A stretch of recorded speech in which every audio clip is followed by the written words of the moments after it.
अस्सलाम वालेकुम। आज का हमारा टॉपिक है कॉपरेशन एंड इम्प्लीकेशन। टॉपिक पे जाने से पहले मैं आपको बताता चलूं कि अगर अभी तक आपने मेरा चैनल सब्सक्राइब नहीं किया तो फौरन चैनल को सब्सक्राइब कर लें और साथ दिए हुए बेल आइकन को भी प्रेस कर लें ताकि आपको मेरी मजीद वीडियोस की नोटिफिकेशंस मिलते रहें। मैं आपको बताता चलूं कि मेरी वीडियो को आप शुरू से लेकर एंड तक जरूर देखिएगा। अगर आप चाहते हैं कि आपके इस टॉपिक के बारे में कॉन्सेप्ट क्लियर हो जाए तो काइंडली इसे शुरू से लेकर एंड तक जरूर देखें। हम टॉपिक पे जाने से पहले मैं सिंपल आपको एक एग्जांपल दे देता हूं। कहा जाता है ना कि अक्सर कि जितनी बात की जरूरत हो उतना ही बोलना चाहिए, उससे ज्यादा बोलेंगे तो फिर बात कहीं गलत, सुनने वाला जो है उससे गलत मीनिंग अक्स ना कर ले। यही आज हमारा टॉपिक है। दूसरा, जब बोलने वाला बोलता है तो सुनने वाला सुनता है, इन दोनों के दरमियान में एक कनेक्शन होता है। उस कनेक्शन को आप कोऑपरेशन कहते हैं और कोऑपरेशन दोनों के दरमियान में मेंटेन होना चाहिए। कैसे? सबसे पहले हम बात करते हैं कोऑपरेशन की। It can be understood as an essential factor when speakers and listeners are interacting. जब दोनों आपस में बात कर रहे हैं तो इनके दोनों के दरमियान में कोऑपरेशन होना चाहिए। कैसे? In other words, it is the expectation that the listener has towards the speaker, और यही expectations होती हैं सुनने वाले की स्पीकर से। The speaker is supposed to convey the statements and say nothing more than what is required. जितनी बात की जरूरत है स्पीकर को उतनी ही बात करनी चाहिए, ना कि उससे ज्यादा बात करनी चाहिए। अब हम बात करते हैं इम्प्लीकेशन की। इम्प्लीकेशन क्या होता है?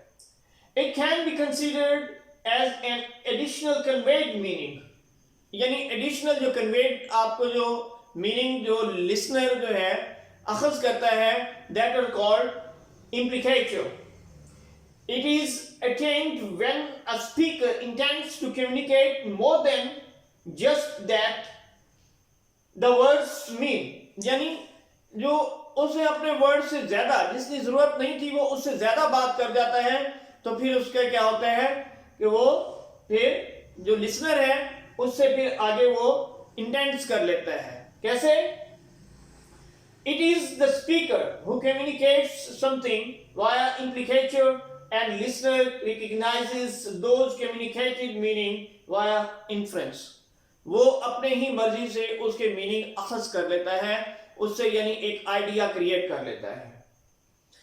कोऑपरेटिव, हमारे पास जो हम कोऑपरेशन की बात कर रहे हैं, कोऑपरेटिव प्रिंसिपल्स होते हैं, यानी स्पीकर और लिसनर के दरमियान बात करने के कुछ प्रिंसिपल्स हैं। वो प्रिंसिपल्स क्या हैं? The idea that people cooperate with each other in conversing is, वो क्या होते हैं? Generalised as the cooperative principle, यानी दोनों के दरमियान में, स्पीकर और लिसनर के दरमियान में जो बात करने का अंदाज है उसके कुछ प्रिंसिपल्स हैं। वो क्या है? It makes your conversational contribution such as is required at the stage at which it occurs by the accepted purpose और directions of the talk exchange in which you are engaged. Especially, there are 4 maxims under this principle. ये जो cooperative principal है इसके अंदर जो है 4 Maxim's है। Number 1, quantity. हमें क्या करना चाहिए और क्या नहीं करना चाहिए। Make your contribution as informative as is required for the current purpose of exchange. जो आप बात कर रहे हैं उतनी ही बात करें। क्या नहीं करना चाहिए? Don't make your contribution more informative than is required. जितनी बात की जरूरत है उससे बढ़ के ज्यादा बातें नहीं करनी चाहिए। अगर आप करते हैं तो फिर क्या आएगी? अनसर्टेनिटी आएगी, अनक्लैरिटी होगी, उसके अंदर क्लैरिटी नहीं होगी।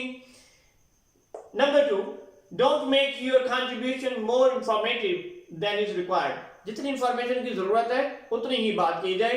जैसा कि मैंने आपको पेपर में भी बताया था कि पेपर अटेम्प्ट करने के मेथड में कि जितना क्वेश्चन पूछा गया है उसका उतना ही जवाब दिया जाए। क्वेश्चन को समझ के उतनी ही बात की जाए, वैसे भी हमारी डेली लाइफ में भी हमें यही कुछ सिखाया जाता है कि जितनी बात की जरूरत है उतना ही बोला जाए, उससे ज्यादा मत बोला जाए। ये आदाब के खिलाफ भी होता है। यही हमारे पास इस टॉपिक के अंदर भी हमें यही लेसन मिल रहा है।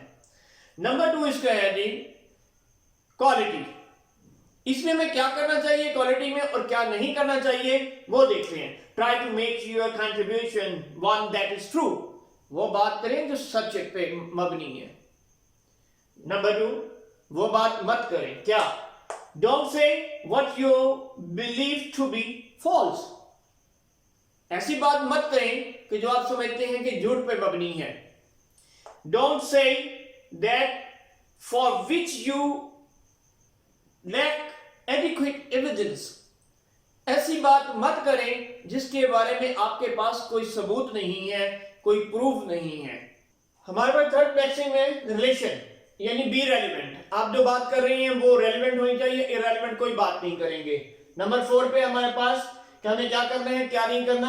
नंबर 1 मैनर, इसमें मैनर्स की बात हो रही है। मैनर्स में आपको क्या करना है, बड़ा ही ब्रीफ रहना है और ऑर्डरली रहना है, ऑर्डर को डिस्टर्ब नहीं करना। अवॉइड क्या करना है, अवॉइड एम्बिग्यूटी ऑफ एक्सप्रेशंस। तो आपके एक्सप्रेशंस के अंदर कोई एम्बिग्यूटी नहीं होनी चाहिए।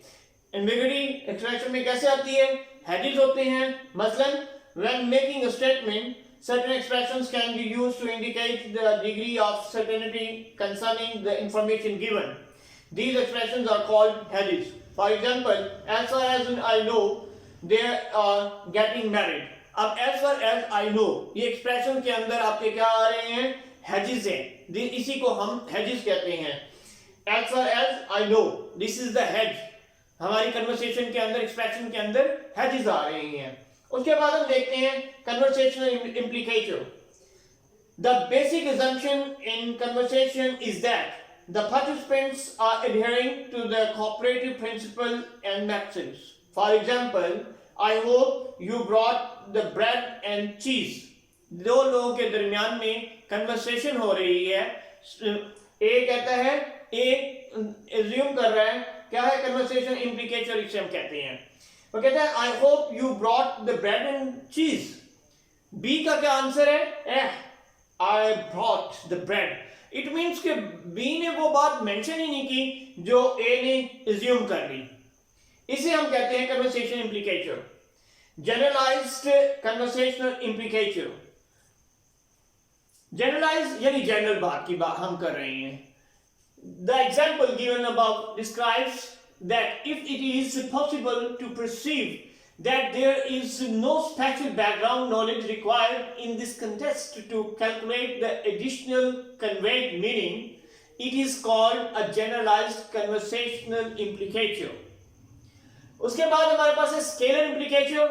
It occurs when certain information is communicated by choosing a word which expresses one value from a scale of values।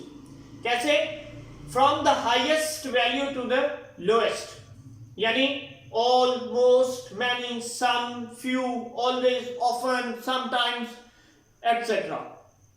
उसके बाद हमारे पास particular conversational implicator। These occur when a conversation takes place in a very specific context in which locally recognized inferences are assumed and you have to give a particular context to convey the required meaning। पहले हमने generalise की बात की, अब हमने specific. जब आपको किसी स्पेसिफिक की बात करनी हो तो फिर आपको स्पेसिफिक से ही रेलेवेंट आपने बात करनी है। लास्ट हमारे हैं properties of conversational implicature. All the implications taken into considerations are part of what is communicated and not said. We have already noted with many examples that implications can be calculated by the listeners via inference। हम implicators को कैसे calculate करते हैं, listeners के inferences से। वो क्या उससे meaning ले रहे हैं, इससे हम इसे जो है वो understand करते हैं।